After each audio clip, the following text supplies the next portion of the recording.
Ustadz, kami ingin bertanya sedikit. Dahulu kami pernah belajar hadis.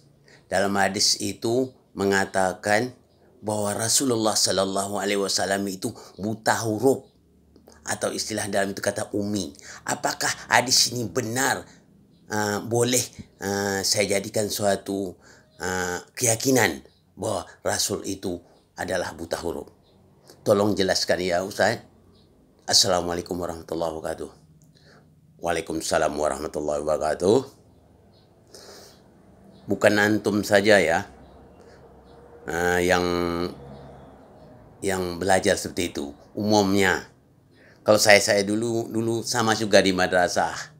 Kata guru-guru waktu itu mengatakan Rasulullah menerima wahyu dari malaikat Jibril yang mengatakan, Iqra ya Muhammad, bacalah oleh engkau ya Muhammad. Lalu Nabi Muhammad menjawab, ma ana biqari'in. Itu dalilnya ya. Katanya, saya tidak tahu membaca. Begitu bunyinya yang pernah disampaikan oleh guru-guru saya dulu waktu masih di madrasah. Tapi kita tinjau kembali ya, dalam bentuk segi bahasa saja. Kata ma ana biqari'in, ma di situ kalau dalam bahasa Arab bukan artinya tidak, artinya. Sebab ma itu masuk pada isim.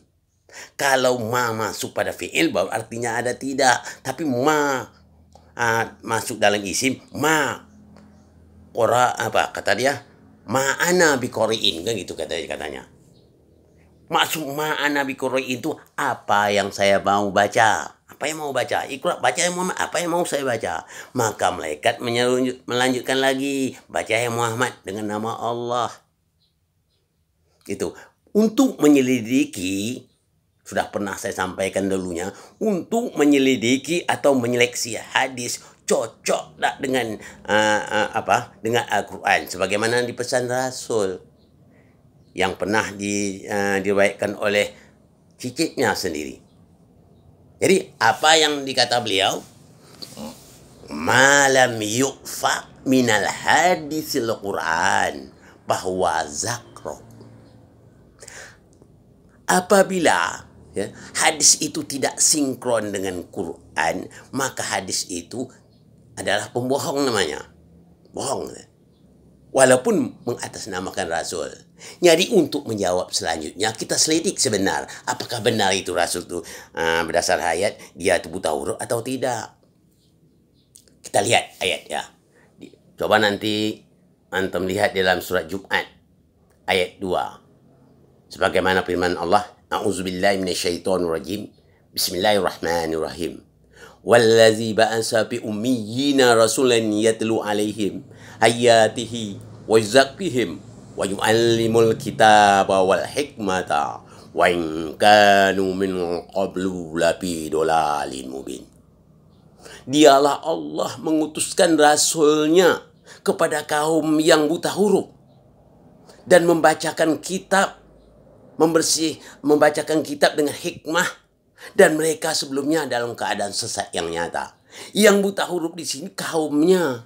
Yang diajar Nabi itu yang buta huruf. Orang yang diajar Nabi itu bukan Nabi yang buta huruf. Jangan salah jangan salah memahami ayat. Yang buta huruf itu kaum itu sebelum diajar Nabi, dia dalam keadaan sesat yang nyata. Jadi kita sinkronkan dengan ayat.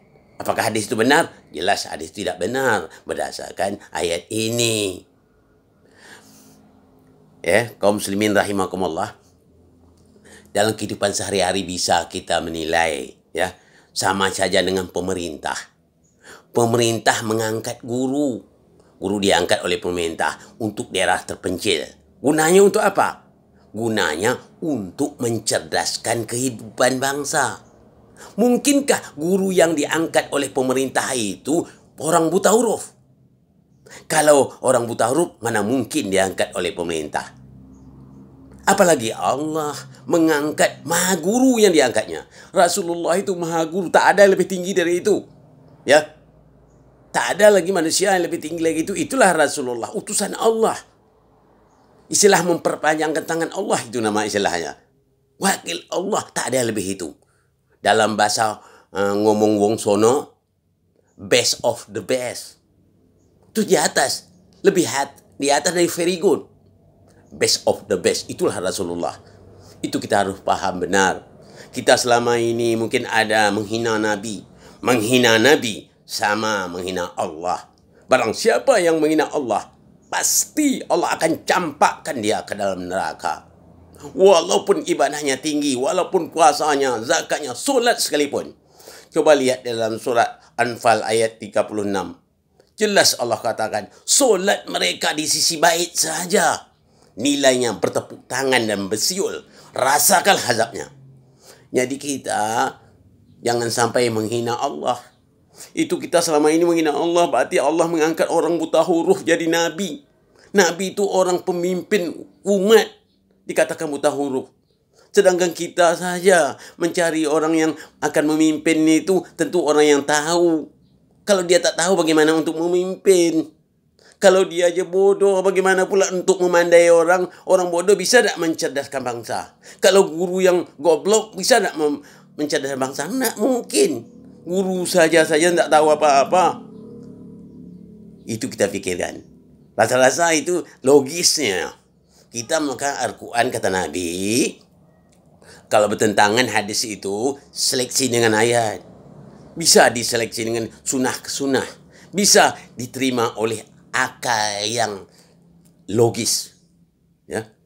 Jadi kalau hadis mengatakan bahwa Nabi Muhammad itu buta huruf, tidak logis namanya. Ini saya mengharap kepada umat Nabi Muhammad yang tercinta, tolonglah kita, kalau seandainya kita yakinkan hadis itu Nabi Muhammad itu buta huruf, mari kita dari sekarang bertaubat semuanya.